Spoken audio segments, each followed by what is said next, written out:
What would you do if a 9-year-old girl walked up to a stranger in the middle of town and begged him to marry her mother?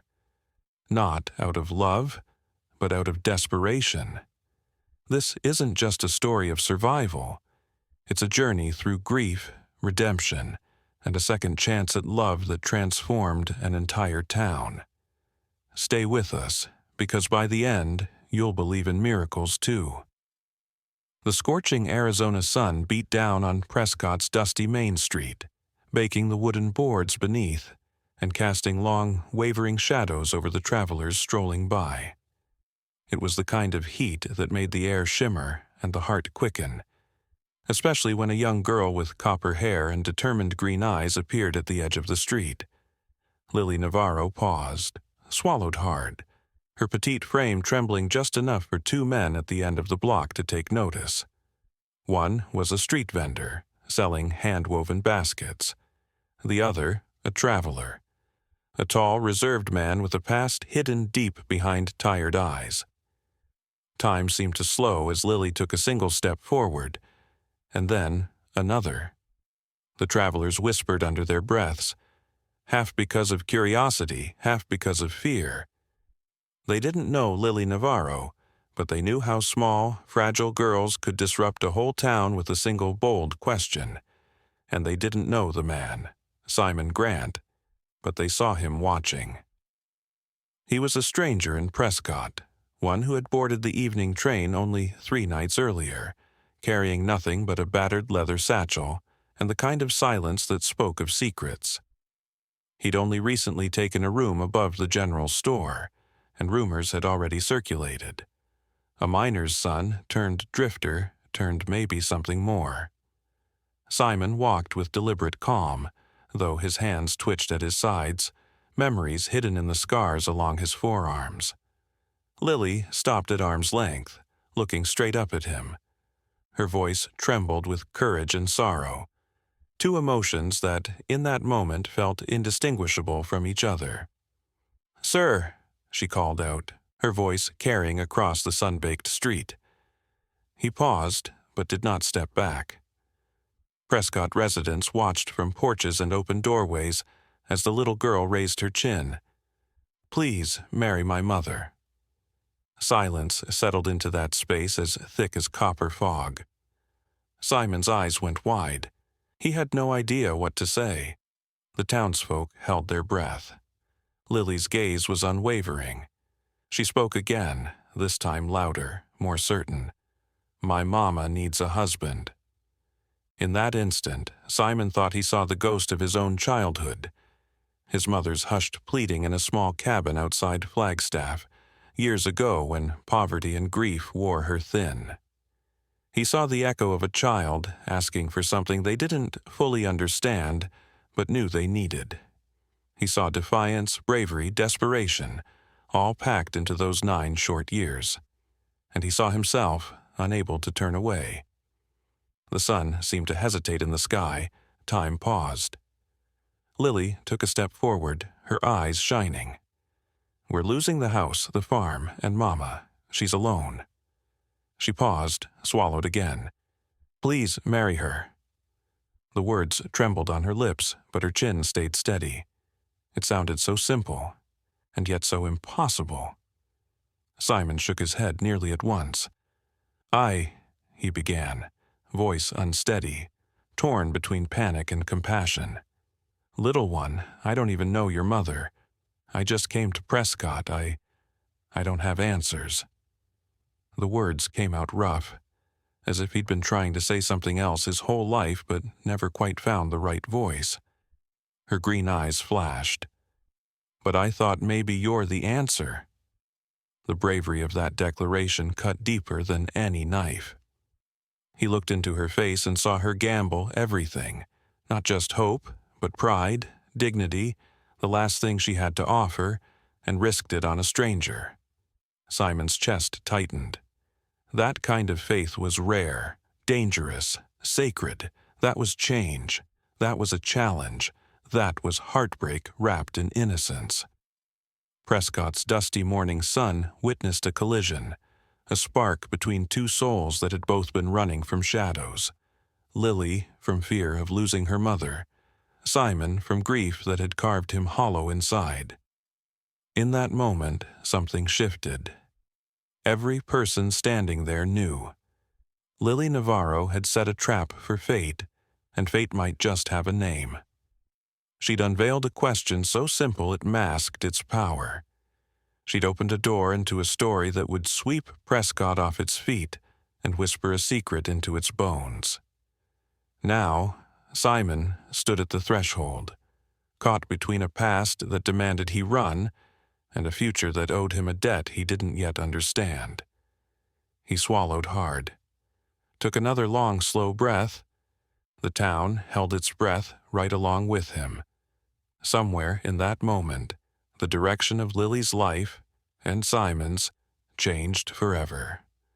And everyone waiting, every elder leaning on a cane, every mother nursing a child, every man wiping beads of sweat from his forehead in that heat, could feel it. Something significant was beginning. Simon's gaze dropped to Lily's hopeful eyes. The world around them stilled, and in that stillness, a choice was born. Simon Grant felt the weight of the world shift the moment Lily Navarro spoke those words. They were deceptively simple. "Please marry my mother." But in their quiet resonance lay a tremor that rippled far deeper than Prescott's sun-baked street could contain. As that innocent plea floated into the midday air, Simon sensed the gravity of a life-altering moment and a heavy responsibility pressing down upon his heart. For years, Simon had fled his past, hoping to leave it in the shadows of his footsteps. In Prescott, he wore a thin smile and nodded at neighbors who offered polite but distant greetings. He was the man with a quiet history, the stranger in town whose eyes betrayed more than his words. When Lily approached, Simon's carefully built walls began to tremble. They hadn't prepared him for this. They couldn't. That afternoon, everyone stopped. The vendors paused their work, children hushed their whispers, and the rhythm of life in Prescott turned slow and reverent. When a 9-year-old child asked a man to marry her mother, she carried more than a request. She carried hope wrapped in desperation and love bundled inside fear. And Simon knew, in that moment, he carried their fragile dreams in his hands. He lowered himself to Lily's level, his eyes steadying any sign of panic. She met his gaze without blinking. Good, he thought. She needed solidity. She needed someone who wouldn't break under pressure. He swallowed. The words he needed to speak were large, almost too large, to form on his lips. "It's not a small thing you're asking," he began, voice tender yet firm. "Marriage, it's a promise. It means taking care of people, always, through sickness, through sorrow, through both the sandbox days and the haunted nights." His gaze turned inward, and he remembered his own broken promises, the guilt he'd carried like a scar. He looked back at Lily. "I don't know if I'm the right man for that promise." Her chest rose with the effort to hold back tears or resolve. He couldn't tell which. She drew in a breath that seemed to pull the whole town into silence. "Please," she said again. That single syllable trembled, but it held a strength beyond her years, not a cry for charity, a plea for dignity, for stability, for someone to say, "I will stand with her." Simon's throat tightened. He wanted to look away, to retreat into his quiet shell, but Lily's sincerity had already pierced deeper than he wanted. Her words carried the weight of a child's courage, preceding him like a shout across a quiet room. They echoed around him, refusing to let go. "Your mama," he said slowly. "She sounds like someone worth fighting for." At the back of his mind lay memories of his own mother. The gentle worry lines etching her face, the soft reprimands when he was small, the hushed tears when his father left. Lily looked at him, her eyes brimming with something that looked like relief and maybe faith. He rose to his feet, though his knees felt unsteady. The rhythm of Prescott's afternoon resumed, but Simon felt the ground shift beneath him. He had entered this town under a different name, with a different plan. But now he found himself at a crossroads between who he had been and who he might become if he answered this plea. A murmur passed through the gathered onlookers, like the soft rustle of pages turning. They had witnessed strangers before, but never a moment like this. A small girl staking her dignity on a man she barely knew. And that man, feeling everything inside him rise to meet the gravity of her trust. Simon exhaled, as though releasing grief he'd carried since childhood. He lifted his chin. "I can't say I'm ready," he said quietly, audibly for all to hear. He swallowed again. He had to choose his next words carefully. "But if I say yes because I believe in your mama, and I believe in you." His voice caught. "I don't know how this works yet, marriage, family, but I do know that some promises are worth learning how to keep." Lily's eyes widened. He wanted to hope she understood the import, but he wasn't sure anyone her age could fully grasp the stakes. Still, the burden she had carried suddenly shifted a little.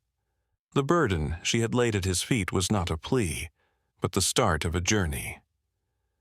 Simon lifted his hat and dusted off the brim. "Will you give me a chance?"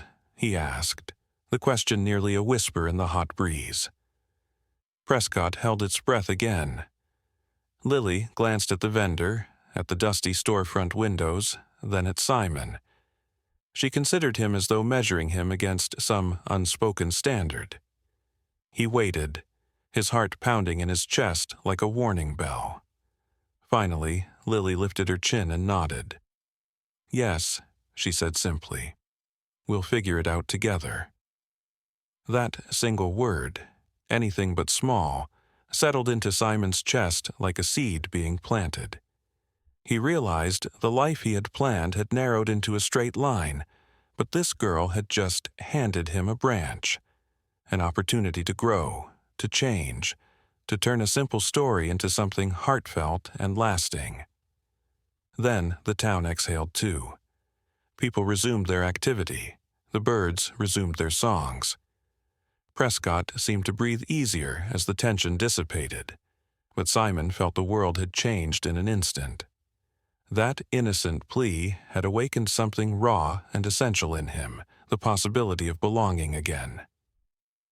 As Lily turned to walk back down that dusty street, her eyes bright with hope, Simon thought he saw something shimmering in her step. Faith that maybe, just maybe, a man could become more than his past. She didn't need perfection. She didn't need grand declarations or loud promises. She needed someone who would stand there and say, in the echo of a child's hope, "I'm here."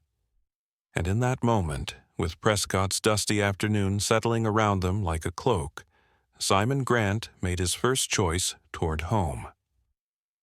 The moment Simon Grant stepped into Maya's tidy, sunlit living room that evening, an unspoken hush fell over the space.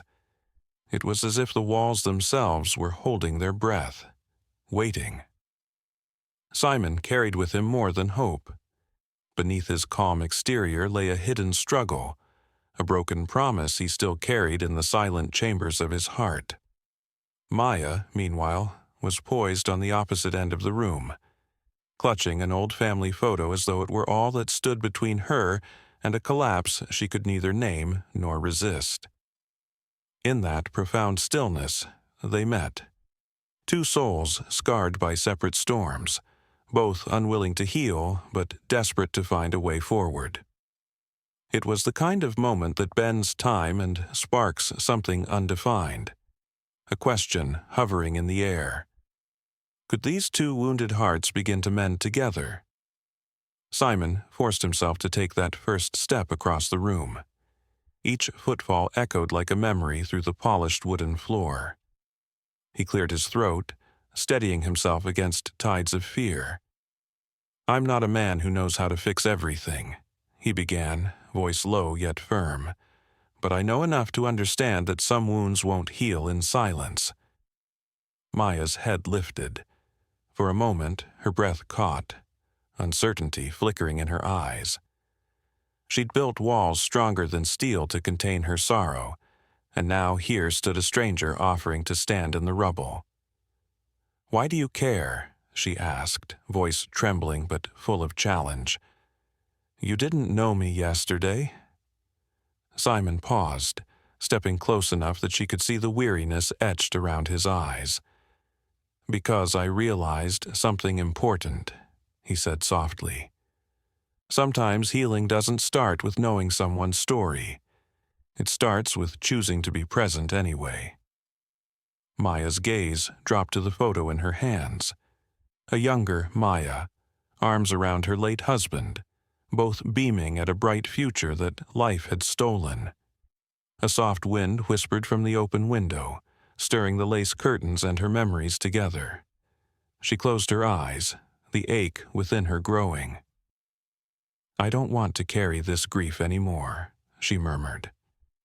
"But I don't know who I am without it." Simon nodded with gentle understanding, his own heart pulsing with echoing truths.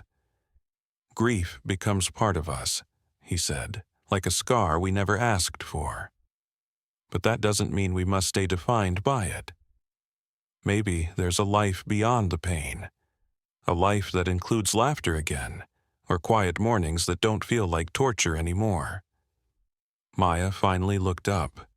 A mixture of longing and fear softened her features. "If I let go, what's left?" she asked. "Am I betraying the love I had?" Simon smiled, slowly and thoughtfully. "Letting go isn't betrayal," he said. "It's making room for something new. The love you had, that was real and lasting. But it doesn't go away because you open a door to something else." She stood, setting the photo on the mantel. For the first time in months, Maya moved without heaviness, hesitant but alive. "I'm scared," she confessed. "I've been so afraid of being hurt again." Simon took a breath he had practiced many times in the silent emptiness of his nights. "I am too," he admitted. "But fear doesn't have to be a stop sign. It can be a signal that this matters, that someone matters." Maya's expression softened as if hearing for the first time a voice she'd longed to believe. Simon added, "We heal best when someone else carries a bit of the burden. If you'll let me, I'll carry some of yours." She swallowed hard, nodding. "How?" He folded his hands, choosing each word with care. "We start small. We share stories, not to forget, but to add new ones, to remind ourselves we're still living. We'll take walks in the morning, sit on your porch with tea and talk about nothing and everything. We'll make space to laugh again. And when the grief comes back, and it will, we'll talk about that too. Together." Tears slid down her cheeks, but this time they didn't feel like surrender. They felt like the first drops of rain after a long drought. "Together," she echoed, a voice softer, almost like a prayer. Simon stepped closer, the warmth in his eyes steady and genuine. "Together," he replied. "I may never fully heal yours, and you may never fully heal mine. But perhaps the healing comes from standing beside each other, hand in hand, recognizing the wounds and choosing not to walk away." They stood there a long moment, two broken people daring to reach across the chasm etched by grief, fear, and regret. It felt like the beginning of something fragile, yet undeniably real, a pact of shared strength. Maya cleared her throat, the first step out of silence. "Let's start tomorrow morning," she said. "You and me, tea, and a walk by the river." Simon offered a reassuring smile. "I'll bring the cups." He paused, his heart plucked by a hopeful chord he hadn't dared play in years. "And maybe I'll tell you about the storm I ran from. You can listen or not, it's your choice." "I'd like to hear," she said quietly. Only if I can laugh at your mistakes." He laughed softly and nodded. "It's a deal." As the evening light stretched across the room, they both realized something miraculous. The ache was still there, but now it shared the space with something warmer, something like promise. And for people who for so long had believed no new beginnings were possible, that was enough for now. Because healing doesn't always mean forgetting. Sometimes it means showing up and letting someone else help hold the pieces while you find yourself again. The moment Mrs. Eleanor Paterson first spotted Simon and Maya walking hand in hand down Maple Avenue, she paused in her garden, trowel halfway to the compost bin.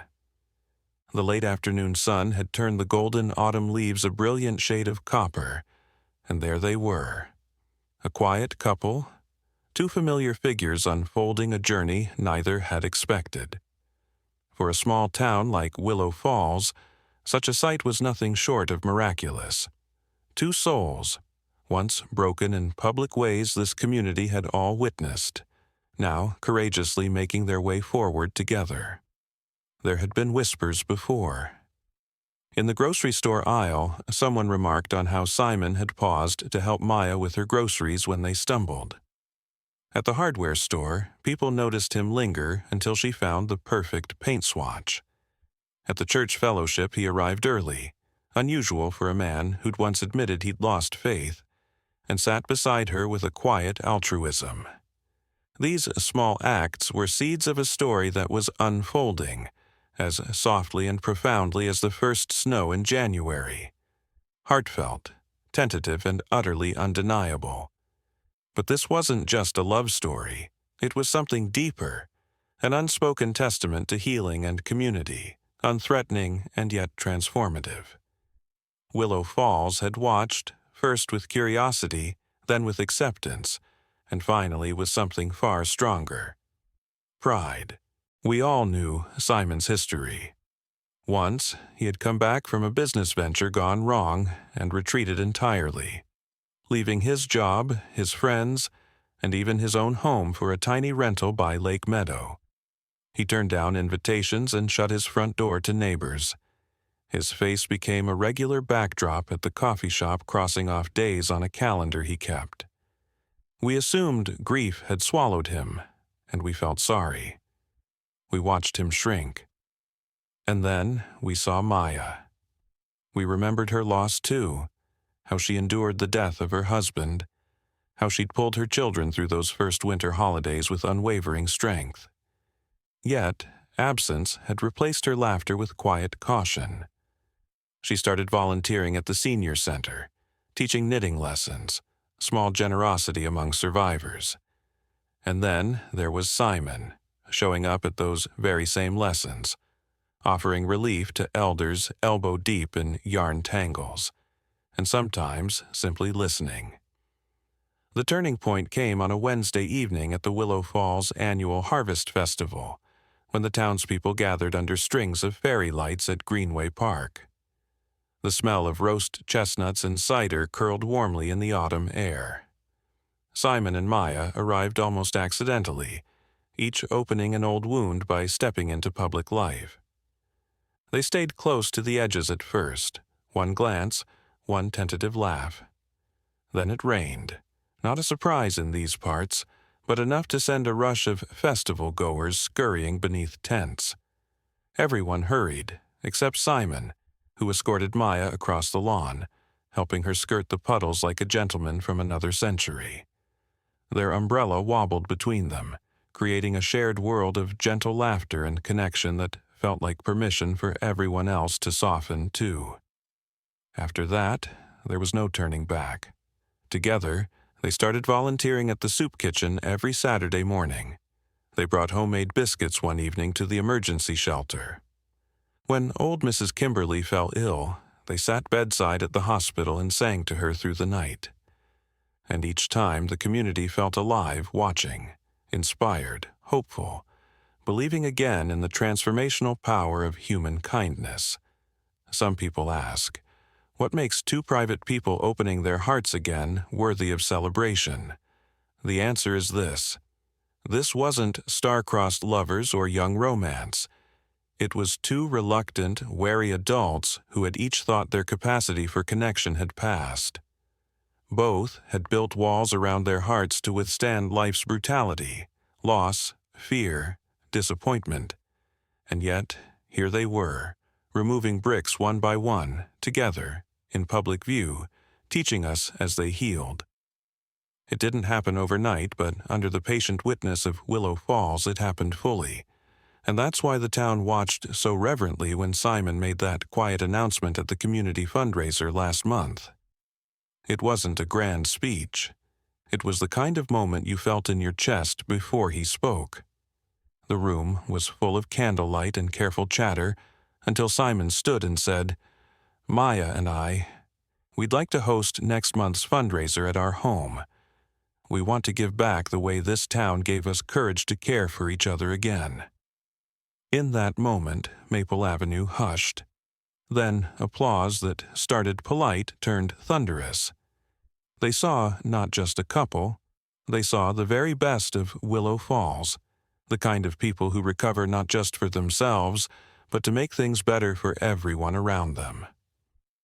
Eleanor Patterson wiped tears from her eyes, her gnarled hands trembling with pride. She remembered every moment: the glance across the knitting table, the shared cup of tea, the stained dishes in Simon's kitchen after inviting Maya over for dinner.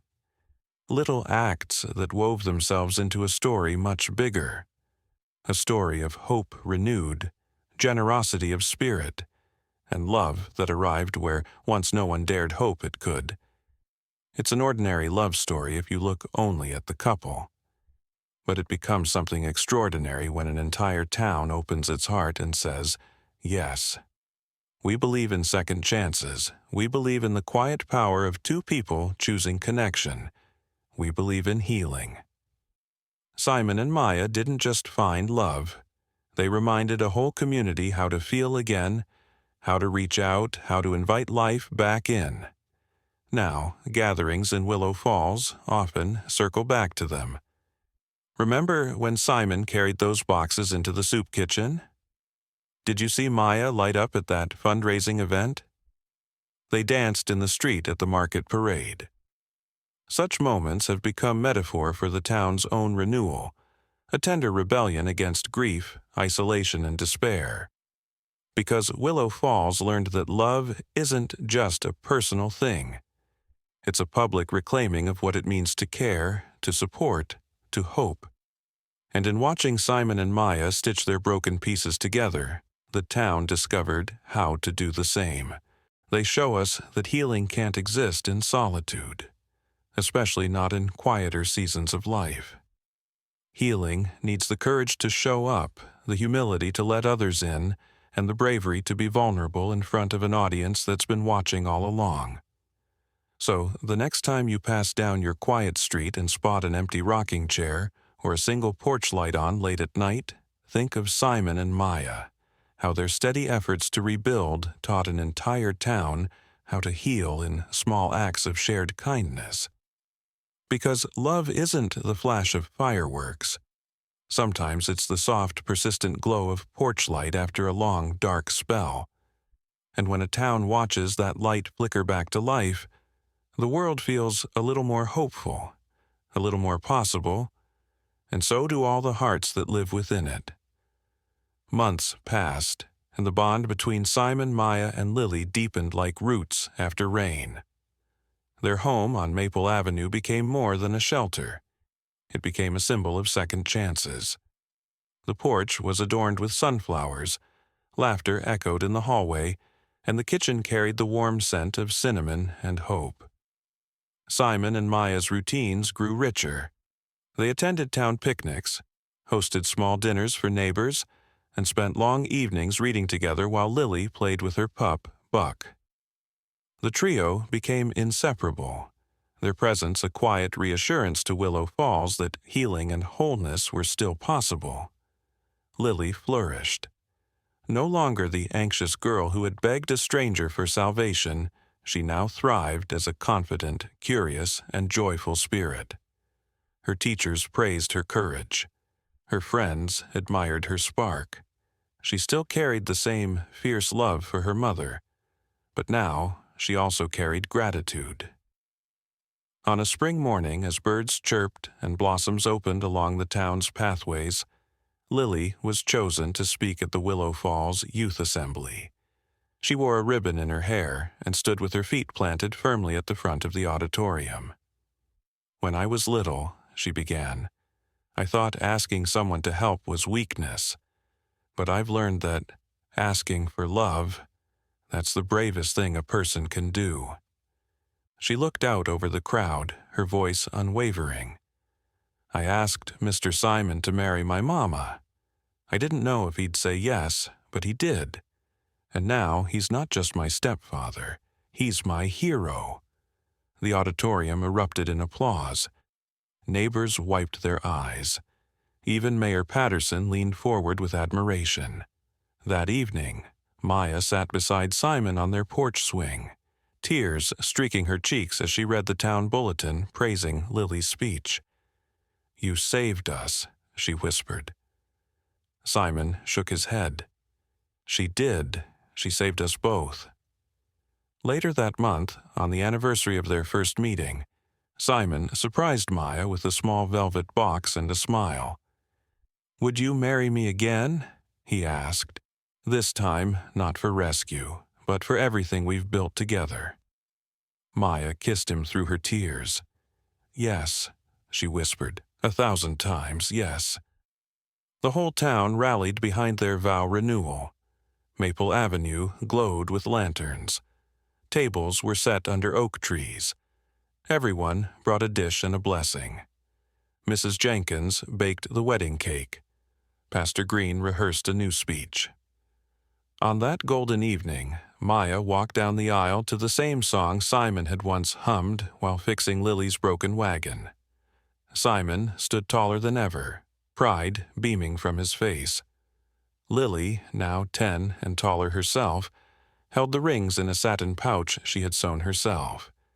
Their vows were short but sacred. "I promise to keep choosing you. I promise to grow with you. I promise to be your home." Tears fell, hands clasped, and when they kissed, the cheers of Willow Falls echoed into the dusk. That night, Lily stood before the guests and made a toast. "This story started because I was scared," she said, "but look how far we've come. Love made us brave, and now we're forever." Simon wrapped an arm around Maya and another around Lily. "We're family," he said, "forever and always." As laughter rose and fireflies blinked in the warm air, neighbors shared memories of their own losses and how witnessing Simon and Maya's journey had helped them heal too. Quiet voices whispered stories of reaching out, of reconnecting with estranged parents, or daring to write letters they'd been afraid to send. The evening turned into something more than celebration. It became renewal for an entire town. Songs were sung, old arguments forgiven, and new friendships sparked beneath the moonlit trees. Even Mayor Patterson made a heartfelt toast, raising his glass, to the girl with the question and the family who answered it with their hearts. From that night forward, Maple Avenue was no longer just an address. It was a symbol of courage, healing, and the power of choosing love in the face of uncertainty. Because in the end, Lily's simple request did more than bring two adults together. It restored hope in dozens of hearts, rekindled forgotten dreams, and proved that the smallest voices often hold the greatest truths. In Willow Falls, they don't just remember a wedding.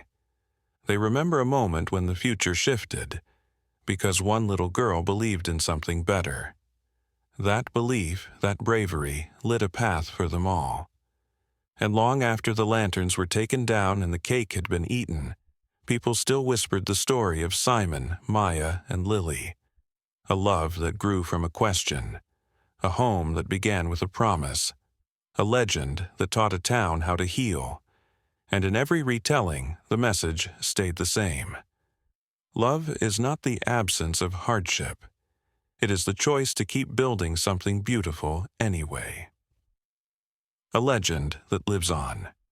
The tale of Simon, Maya, and Lily is more than just a touching family story. It is a legend about love that arrives not with fanfare, but with steady hands and silent courage. It's the kind of story that leaves an imprint on your soul long after the final page is turned. In the small town of Willow Falls, where people thought they had seen everything, one little girl's question became the spark that reawakened an entire community's sense of hope. It all began on a dusty morning in Prescott, under the blistering Arizona sun, when Lily Navarro stepped forward and asked a complete stranger to marry her mother. That stranger, Simon Grant, carried pain so deep it shaped the very way he walked, spoke, and breathed. But in Lily's eyes he saw something he had long thought lost: purpose. With trembling courage and tear-soaked clarity, she invited him into her family's broken world. And remarkably, he said yes. That moment didn't change everything overnight, but it set in motion a story that wove grief, love, and healing into something transformative. Simon, once a man shackled to regret, slowly began to believe in redemption. He learned how to be a partner, not just in name, but in presence. Maya, grieving and guarded, allowed herself to open up to the idea that love could come again, not as a replacement, but as a renewal.